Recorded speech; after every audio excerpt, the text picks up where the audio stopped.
चलिए, देर आए दुरुस्त आए, लेकिन इस वक्त की बड़ी खबर मैं आपको बता दूं कि वो 14 नाम, उन 14 गोदियों के नाम इस वक्त सामने आ चुके हैं जिन पर मुहर लग चुकी है ऑफिशियली इंडिया अलायंस की तरफ से। लगातार बैठकों का दौर हुआ और उसमें कई सारे अलग अलग जो पार्टीज हैं इंडिया अलायंस में, उनकी तरफ से चैनल्स के नाम, एंकर्स के नाम सामने आए कि किन के शोज में हमको नहीं भेजना है अपना एक भी प्रवक्ता। साथियों, रोज शाम को 5 बजे कुछ चैनल्स पर नफरत का एक बाजार सजाया जाता है। पिछले 9 साल से लगातार चल रहा है।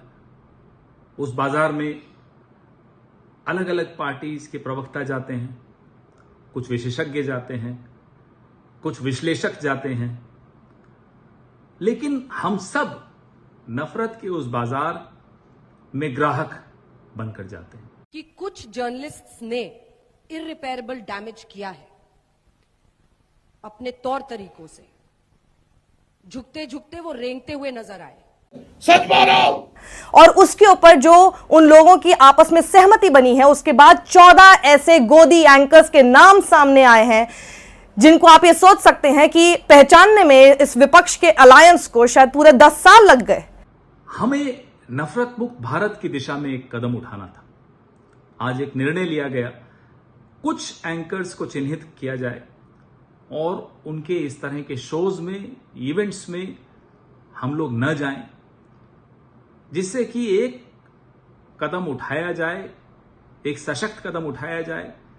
We do not want to legitimise this hate filled narrative which is corroding our society. गजब बेइज्जती है। लगातार इनको बोलते गए, लेकिन अब जाकर कम से कम देर आए दुरुस्त आए। ये इंडिया अलायंस की तरफ से 14 एंकर्स के नाम की लिस्ट है। ये अल्फाबेटिकल ऑर्डर में है, लेकिन अगर आप इसको इस ऑर्डर में लगाने की कोशिश करें कि कौन किससे ज्यादा नफरत फैलाता है, तो बड़ी मुश्किल हो जाएगी आपको, क्योंकि एक से एक बढ़कर नाम आपको मिलेगा नफरती एंकरों का। तो आपको मैं बता देती हूं आखिर ये कौन कौन से नाम है, जरा आप अपने स्क्रीन पर इस वक्त यहां पर देखिए। सबसे पहला नाम मैं फिर से बता दूं कि आपको अल्फाबेटिकल ऑर्डर में बता रही हूं। पहला नाम है अदिति त्यागी, भारत एक्सप्रेस चैनल की।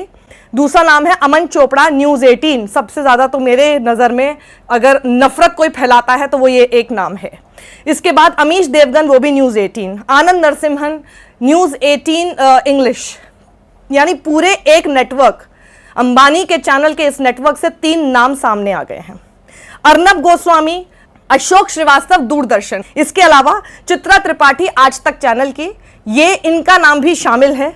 गौरव सावंत, इंडिया टुडे, यानी आज तक का ही English version, Gaurav Sawant. And I am sure कि अगर गौरव सावंत उन्होंने नाम लिया तो गौरव सावंत आज तक पर भी एंकरिंग करते हैं, तो दोनों ही प्लेटफॉर्म्स पर इनका बहिष्कार किया जाएगा। नाविका कुमार, नाविका कुमार टाइम्स नाउ से और टाइम्स नाउ नवभारत में, तो नाविका कुमार तो एडिटर हैं उनकी, उनको भी एक तरह से बॉयकॉट कर दिया है पूरे अलायंस ने।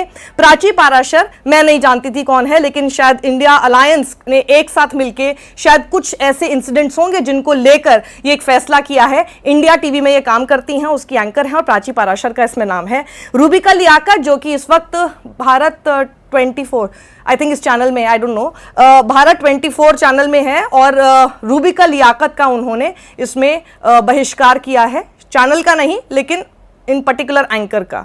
शिव अरूर, जो कि आज तक के ही इंडिया टुडे इंग्लिश वर्जन में भी एंकरिंग करते हैं और हिंदी में भी करते हैं।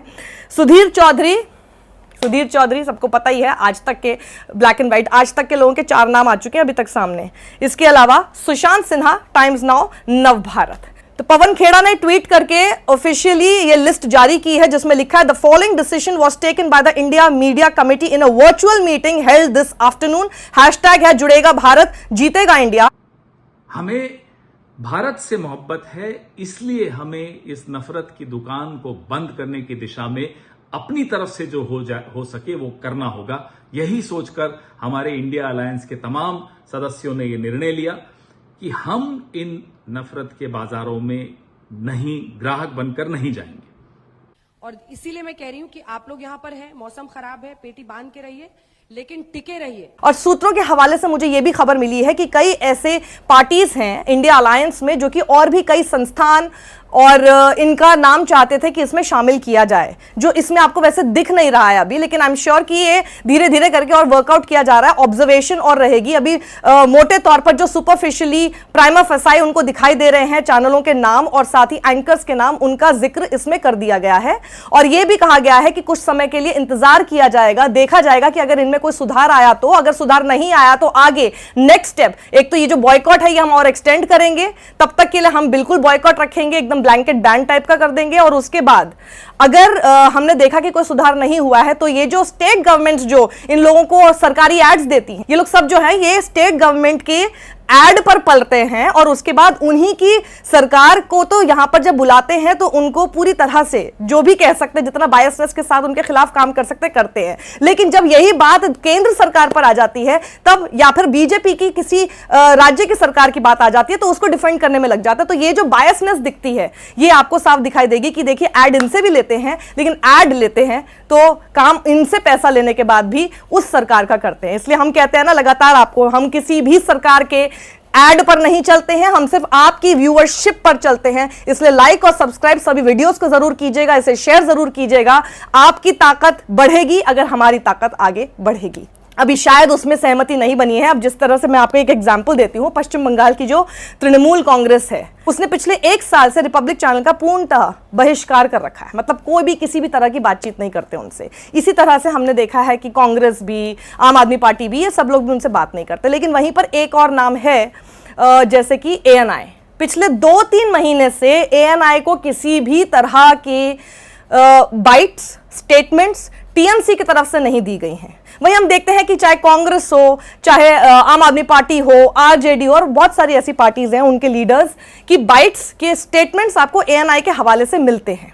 अब ANI का जिक्र मैं यहां पर क्यों कर रही हूं, क्योंकि आप देखिए जिस तरह से ये जो एजेंसी है, ANI का गठन किस तरह से हुआ था। ANI का काम क्या है? That's an agency. वो एक ऐसी एजेंसी है जिसने अपने कई सारे लोगों को फील्ड में लगा रखा है, काफी सारे रिसोर्सेज के साथ। और वो जो रिसोर्सेज इतने सारे हैं उनके, जो कि शायद बाकी चैनल्स उससे कंपीट नहीं कर सकते। जैसे किसी की पब्लिक रैली को कवर करने के लिए अगर किसी एक चैनल के पास 2 या 3 रिपोर्टर होंगे तो ANI के पास विद वहीं पर खड़े हुए लाइव व्यू मतलब कि वहीं पर आप उसको लाइव फीड ले सकते हैं। ऐसे कम से कम हो सकता है 10 या 15 रिपोर्टर्स हों। तो इस तरह की पूरी आर्मी है। तो फिर सारे चैनल्स उनको क्या करते हैं, उनसे अपना एक अग्रीमेंट कर लेते हैं, उनको पैसे दिए जाते हैं साल भर के, जो भी उनका कॉन्ट्रैक्ट होता है, और उनकी जो फीड होती है वो उनके पास लगातार आती रहती है। इसी तरह से इन नेताओं को भी लगता है, इन पार्टीज को भी लगता है कि ANI बहुत इंपॉर्टेंट है। लेकिन आप किस दौर में जी रहे हैं? आपको 10 साल लग गए इन सिरों को पहचानने में। आपको यह समझ में नहीं आ रहा कि जो काम ये कर रहे हैं और जिस जगह पे ये लोग डाल रहे हैं, चाहे ट्विटर पे हो, सोशल मीडिया पर हो, वहां से लोग फुटेज उठा लेते हैं। तो आप भी ये सब काम कर सकते हैं, इसमें कौन सी बड़ी डील है? एक मोबाइल से आज लोग जो है कितनी सारी खबरें कहां कहां पहुंचा लेते हैं। तो क्या किसी पॉलिटिकल पार्टी के पास अपनी इस तरह की टीम नहीं मौजूद होती? लेकिन वहीं पर कांग्रेस को इस बारे में सोचना होगा, जैसे आपको समझ में आया इन सारे लोगों के चेहरे जो लगातार इतने सालों से आपको बताते गए, समझाते गए, लेकिन आप ही हैं जो कि बिल्कुल वहां पर जाने को मजबूर हुए बैठे थे। तो इसीलिए आप सोचिए इन लोगों को क्या लगा कि कुछ भी हो जाए, घूम फिर कर तो यहीं आएंगे, सुबह का भूला शाम को घर ही लौटेगा ना। तो ये आपके साथ वही करते जा रहे थे जो आप नहीं चाहते थे, क्योंकि इनको भी पता था कि कितना भी इनको अपनी डिबेट में, इनको अपने पर्सनल ट्वीट से इनकी बेइज्जती कर लो, ये घूम फिर कर यहीं वापस आएंगे।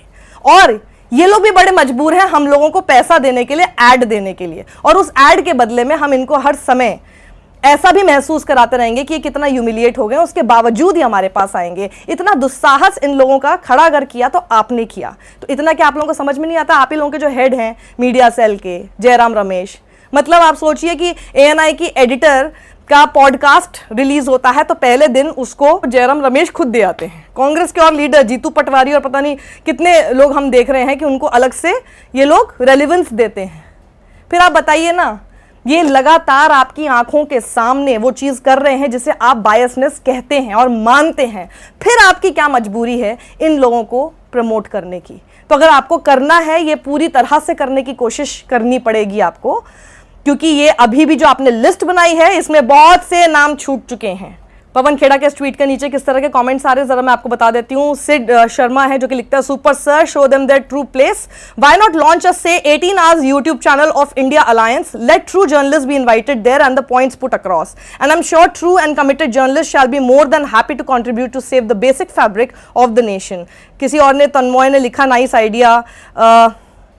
एक डॉक्टर जैन है जो लिख रहे, but why no Deepak Chaurasia, Anjana Om Modi in list. देखिए जैसे मैंने कहा ना कि अभी कई लोग इस पर मानेंगे कि और भी लोग हैं जिनके नाम इस लिस्ट में होने चाहिए। तो आप सब लोगों से मेरी गुजारिश है, इस वीडियो के कमेंट बॉक्स में, अब आप समझ ही रहे हैं कि जो बात हम बोलते हैं पहले ही प्रिडिक्ट भी कर लेते हैं, जो होना चाहिए वो होना शुरू हो रहा है।